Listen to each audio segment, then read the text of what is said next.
Estrogen from the ovary, FSH from the adrenal. That is why in the beginning I told you hypothalamo, gonadal axis. Yes. What stimulates the ovary to secrete? Estrogen, gonadotropin, GnRH. Always remember, that is why I told you in the beginning. Positive feedback. Yes. We will come to that again. Okay, that point I will cover over here because let us see this picture. Okay? Hypothalamus, hypothalamo pituitary gonadal axis. Hormones coming from the hypothalamus, gonadotropin releasing hormone acting on the anterior pituitary causing LH or FSH release, which act on the ovary. Okay? If FSH is acting on the ovary, follicular phase. If LH is acting on the ovary, ovulation. Okay? After that, after ovulation, there is what is remaining behind is the corpus luteum, which will secrete progesterone. Before ovulation, estrogen from the ovary under the effect of gonadotropin releasing hormone.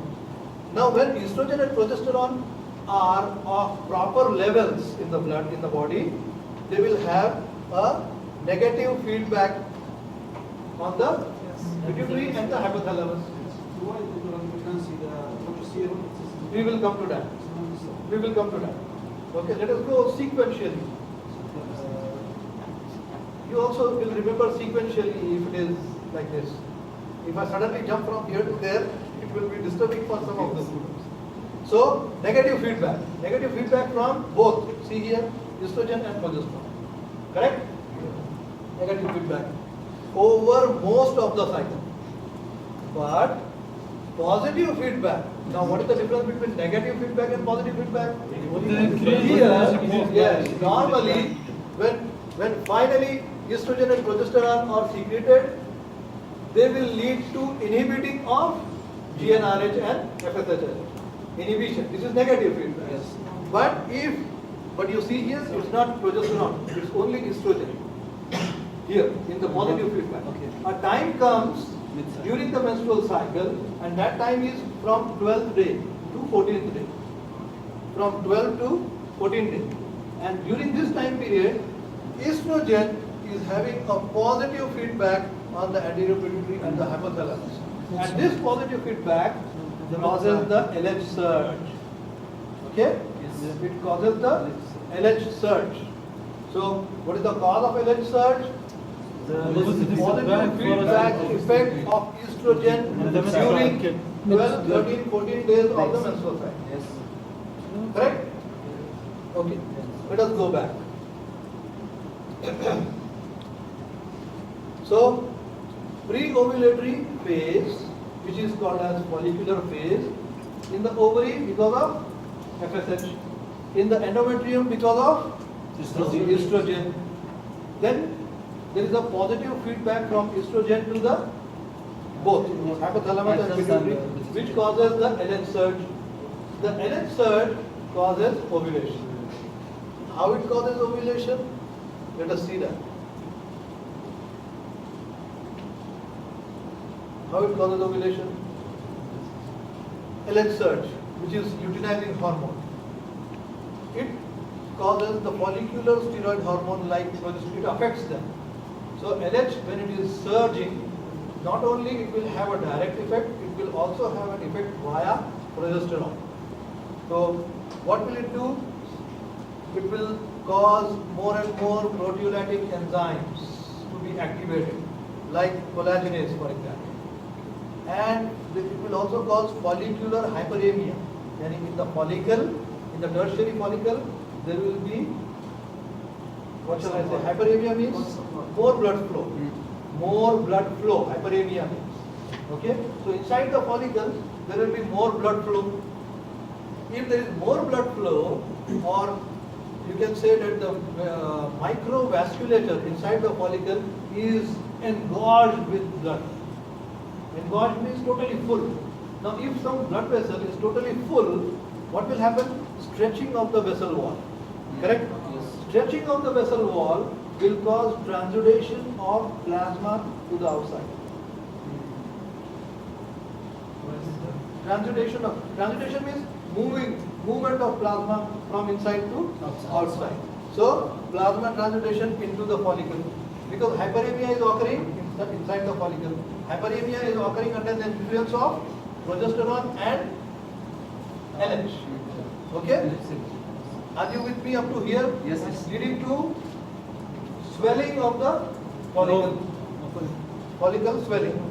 Let us take the other part. Activation of enzyme, proteolytic enzyme, proteolytic in nature, like collagenase for example. Naturally, if a proteolytic enzyme is activated, it will do its activity. What will it do? It will dissolve the proteins. It will cause lysis of the proteins. That means what? The wall. Yes. So, weakening of the follicular wall. Weakening of the follicular wall will also cause follicular swelling. Both of them. Weakening of the follicular wall and the transudation of plasma. Leading to weakening of the follicular wall will lead to degeneration of the stigma. What is the stigma? What is the stigma? A specific point on the follicle, on the corpuscle, on the follicle. Okay? A specific point. That is called as a stigma. That is the only I know physiologically speaking. You can ask the histologist if you want more detail. Okay? The point where it will rupture. So degeneration of the stigma, if that particular point is degenerated, naturally that will lead to opening up, because that specific point on the follicle, on the follicular membrane is now degenerated. It is gone. If it is gone from that point, it will rupture, open up, isn't it? Leading to follicular rupture and evagination, yani expelling of the ovum. Okay? Yes.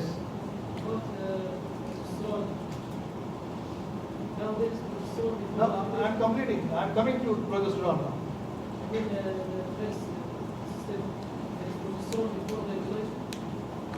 Progesterone, there is but very low levels of progesterone. There is like LH is also there.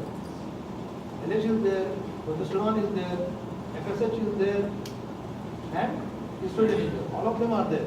But we have to look at their relative levels. And those relative levels I have shown you here. LH is there, it's not zero. Progesterone is there, it's not zero. But look at it in relation with the other hormone. So, coming again here, secretory phase and luteal phase. So now what has happened? Ovulation has happened on the 14th day because of LH surge. Isn't it? Yes. How it has happened? How ovulation occurs? Can you tell me the steps? Yes.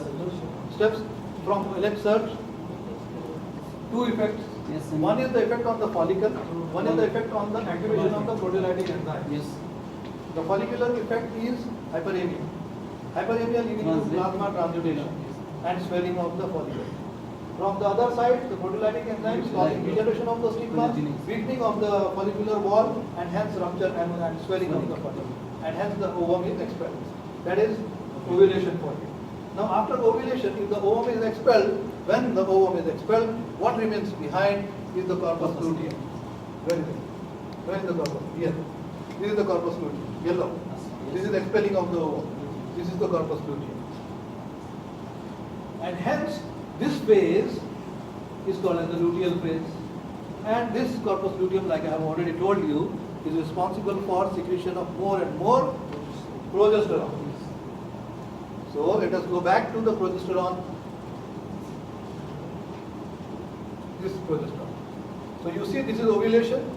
Here there is the red line is the ovulation, the LH surge. The red line is the LH surge, and here you see the progesterone, which was almost like negligible from the time of ovulation. Look at its increase in level up, isn't it? So the progesterone levels, they will increase with ovulation, and it will have a lasting effect in the second phase. Which phase is that? Secretory phase. And the secretory changes which are occurring in the endometrium are because of the progesterone, higher levels of progesterone. Yes. Are you with me? Yes, yes. Yeah. Okay. Now what happens is, the endometrium is all ready to receive the fertilized egg. It is thick, it is secretory. What are the secretions for, by the way? To provide nutrition to the ovum if it comes. To provide nutrition. Those secretions are very rich in nutrition material. Okay? Right?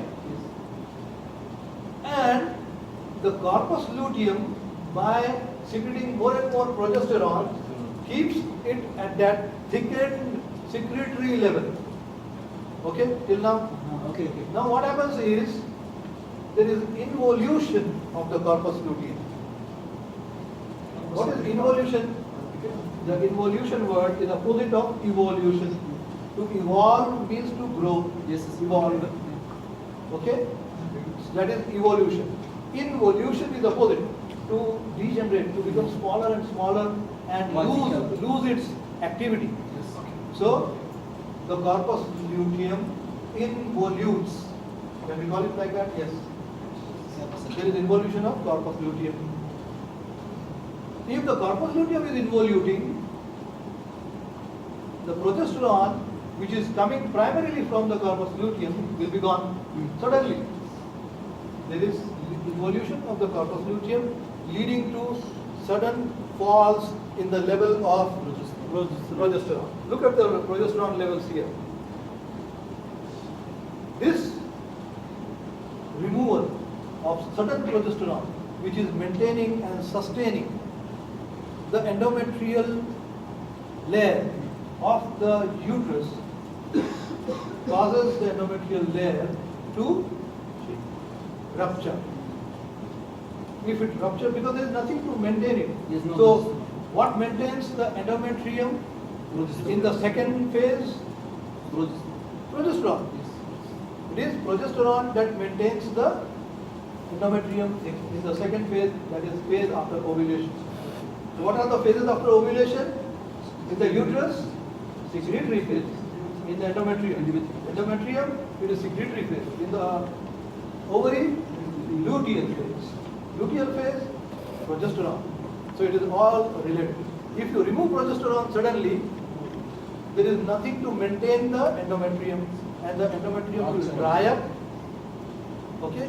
Because of the drying up, okay, it will break down and it will be shed. And because it is rich in vasculature, there will be a lot of blood coming out.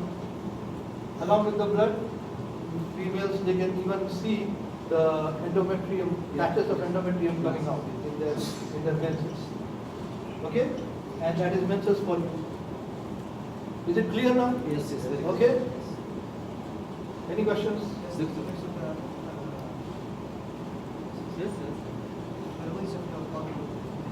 Release of blood.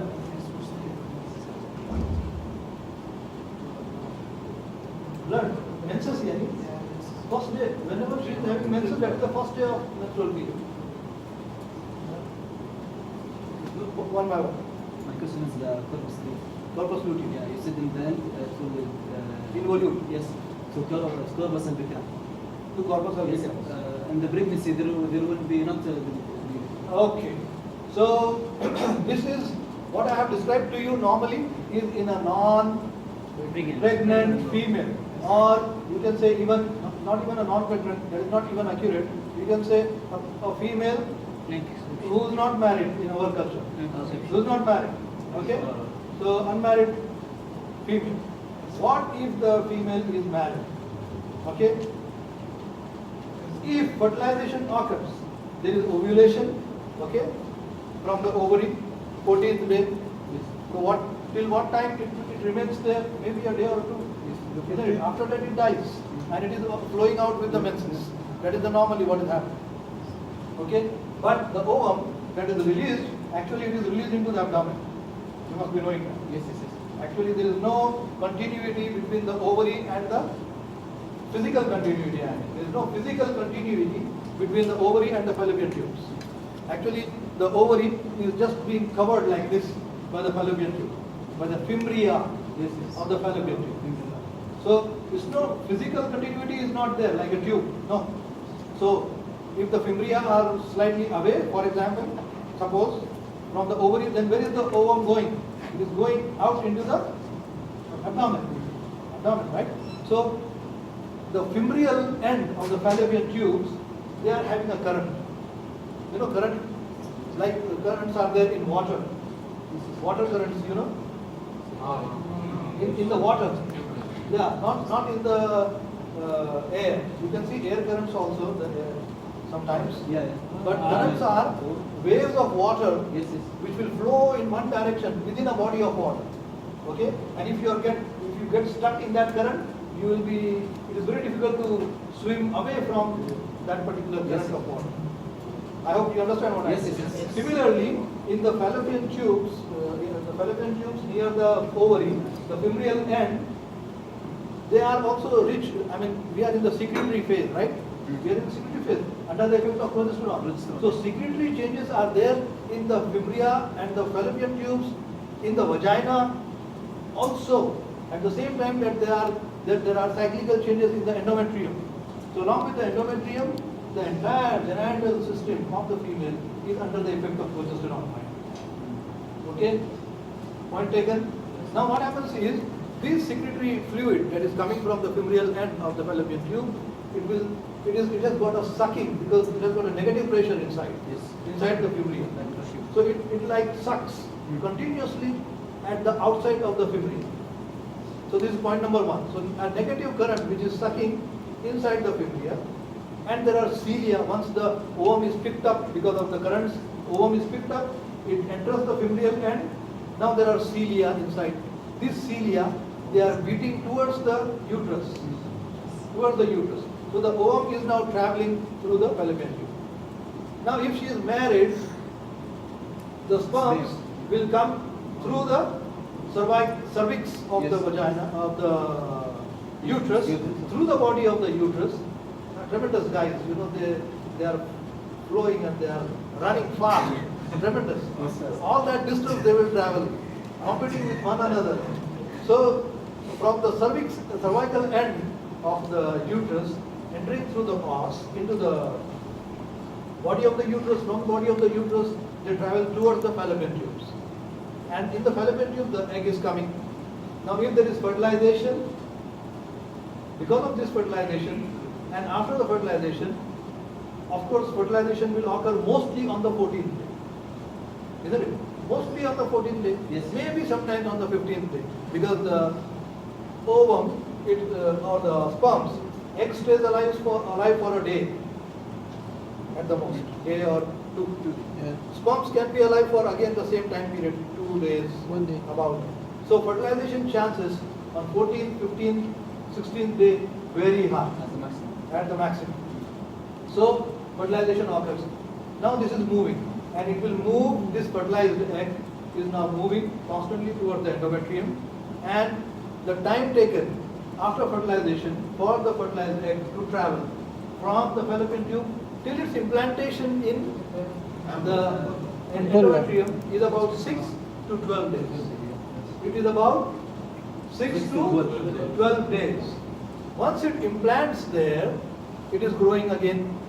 This particular structure, the fertilized egg, and its implantation, this releases HCG, human chorionic gonadotropin.